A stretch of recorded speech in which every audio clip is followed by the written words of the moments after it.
Break के बाद एक बार फिर से आप सभी दर्शकों का अन्नदाता में स्वागत है।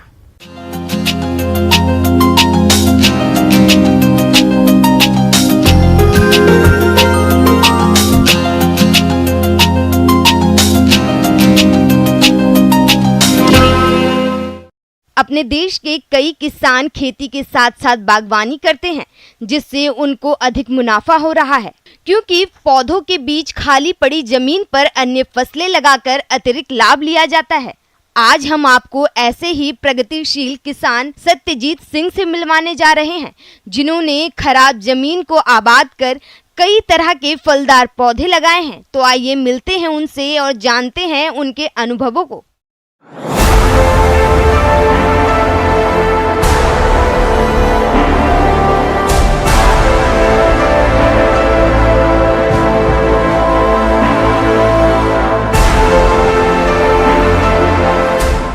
हम लोगों ने जहाँ पे ये अमरूद, आम, ऐसे 28 प्रकार के फलदार वृक्षों का वृक्षारोपण किया है, पौधारोपण किया है। ये पथरीली ककरीली भूमि है और यहाँ लंबे अरसे से कुछ बहुत अच्छा उत्पादन नहीं हो पाता था। तो बाद में हमको ऐसा लगा कि फलदार वृक्ष हम लगाएंगे, इनमें कम पानी लगता है फसल की अपेक्षा, तो शायद हमको खेती से अच्छा परिणाम मिलेगा, अच्छा रिटर्न आएगा। इनका ये एरिया जो लगभग 4 एकड़ का है, इस मिट्टी में उपजाऊपन कम है, जिसके कारण फसलों का उत्पादन बहुत कम होता है और इस तरह का एरिया बहुत से किसानों के पास होता है। इन किसान भाई ने इस मिट्टी में फसलों की खेती के साथ बागवानी की, जिससे इस तरह की मिट्टी से भी अधिक लाभ कमाया जा सके। तो हमने इस खेत में पहले मिट्टी की जाँच कराई। मिट्टी की जाँच कराने के बाद हमने देखा कि इसमें कौन कौन से मैक्रो न्यूट्रिएंट और माइक्रो न्यूट्रिएंट्स की कमी है और कौन से पोषक तत्व हैं। उसके बाद ये निश्चित किया गया कि हमको बहुतायत में यहाँ अगर अमरूद लगाते हैं, नींबू लगाते हैं, तो वो उसके लिए बड़ी सकारात्मक भूमि है। तो इसके पश्चात हमने यहाँ पे हमारे ट्रैक्टर से पीछे ड्रिल लगा के गड्ढे किए और जून के महीने में लगातार हम गड्ढे करते रहे। पूरे खेत में हमने मई और जून में गड्ढे किए। तो गड्ढों का आकार कम से कम 2 फीट बाई 2.5 फीट का होना बहुत आवश्यक है और उसमें अच्छे किस्म की मिट्टी गोबर के खाद के साथ भरी जाए। पहले हमने कंडों को डाल दिया, उनको जला दिया। कंडों को डाल के उसमें हमने बोडेक्स मिक्सचर डाला और बाकी हमने उसका जिसको बोलते हैं ना ट्रीटमेंट किया। बागवानी से पहले रेखांकन और गड्ढा खोदना बहुत ही जरूरी कार्य होता है, तभी आपको अच्छा बाग मिलेगा। गड्ढा खोदने का कार्य आमतौर पर जब अधिक गर्मी होती है तभी किया जाना अच्छा रहता है। इन्होंने ये कार्य गर्मी में ही किया है। बारिश का मौसम चालू हुआ तो पौधशालाओं को हमने पहले तलाश लिया था कि कहाँ कहाँ कौन सी पौधशालाओं में अच्छे पौधे उपलब्ध हैं।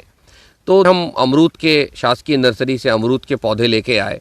लगभग 650 अमरूद के पौधे हमने यहाँ लगाए हैं और फिर विभिन्न प्रकार के पौधे लाए, जिसमें आम की किस्में, उसमें अंजीर, शहतूत, चीकू, मुनगा और कुल मिला के 28 तरीके के वृक्ष हमने यहाँ पे लगाए।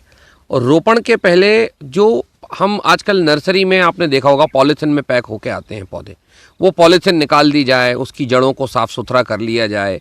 उसकी मिट्टी में अगर सूखी हुई है तो उसको एक दिन पहले पानी देके उसको उसमें नमी की मात्रा बढ़ा ली जाए और खरपतवार का नियंत्रण अगर आप अच्छे से कर लेंगे तो अधिकतम पोषक तत्व आपको पौधे को मिलेगा और खरपतवार उस पोषक तत्वों को नहीं ले जा पाएगा। जो पौधों का आकार उसका आगे बढ़ते समय उसकी सीधे बढ़ाए, उसकी शाखाएं निकले नियंत्रित रूप से, उसके लिए उसकी लगातार कटिंग, छटाई और बांस का बांधना ये एक बड़ा महत्वपूर्ण विषय होता है, जिसमें तेज़ हवा चलने पर भी हमारा पेड़ झुके नहीं, सीधा आगे बढ़े, उसकी शाखाएं, उसका तना जो है वो मोटा हो और उसके फलों को संभाल सके।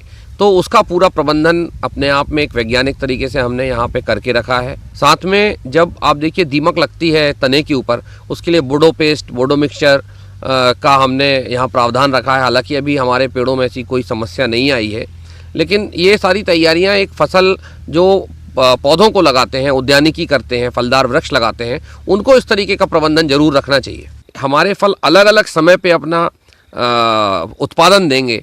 जैसे अंजीर में फल आना चालू हो गए हैं, आम में चालू हो गए हैं, चीकू को लगभग 2 साल लगेगा, अन्य जो हमारे मुनगा है वो इसी साल फलने लगेगा।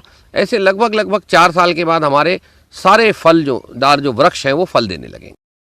इस एरिया में इन्होंने कई तरह के फल वृक्षों को लगाया, जिसमें आम, अमरूद, कटहल के अलावा कई देसी फसलों के पेड़ हैं और इन पेड़ों के बीच में इंटरक्रॉपिंग भी इन्होंने किया है। पौधे की दूरी और लाइन से लाइन की दूरी हमने 5 मीटर और 1.5 मीटर ऐसी निश्चित करके रखी थी और उसी दूरी पर हमने प्रत्येक पेड़ को लगाया है।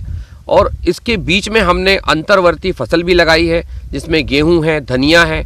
इसके पहले जो हमने फसलें ली थी वो हमने मक लिया था, तिली ली थी, और ये मक और तिली ये भी बहुत अच्छा उत्पादन हुआ था, उनके अच्छे पौधे बने थे। और कारण यही था कि हमने इस दूरी का एक नियंत्रण रखा था, फसल में पौधे से पौधे की दूरी और पेड़ से लाइन की दूरी। जैसे कि अनार की जो वैरायटी है हमारी, उसमें ढोलका और काबुल 2 वैरायटी के हमने अनार लगाए हैं। पंत लेमन लगाया है हमने, और शहतूत में हमने मोरस अल्बा नाम की एक बहुत अच्छी प्रजाति है शहतूत की, वो लगाई है। और हमने डेजर्ट किंग नाम का जो अंजीर है वो वैरायटी लगाई है। कीनू में हमने काशी और दार्जिलिंग लगाया है। तो ऐसा हमने प्रयास किया है कि विभिन्न किस्म और प्रजातियों के पेड़ जो कि रोग प्रतिरोधक क्षमता वाले हैं, अच्छा फल देते हैं और अच्छा उत्पादन देते हैं। कुछ विलुप्त होती प्रजातियों को भी लगाया है, जैसे कि मकोए एक काफ़ी अच्छा छोटे आकार का फल होता है, बहुत जामुन से छोटा रहता है, काले रंग का फल होता है, खट्टा मीठा लगता है। और करौंदा जो स्थानीय करौंदा है वो भी हमने लगाया है यहाँ पे। वो भी कैल्शियम और विटामिन सी से रिच होता है।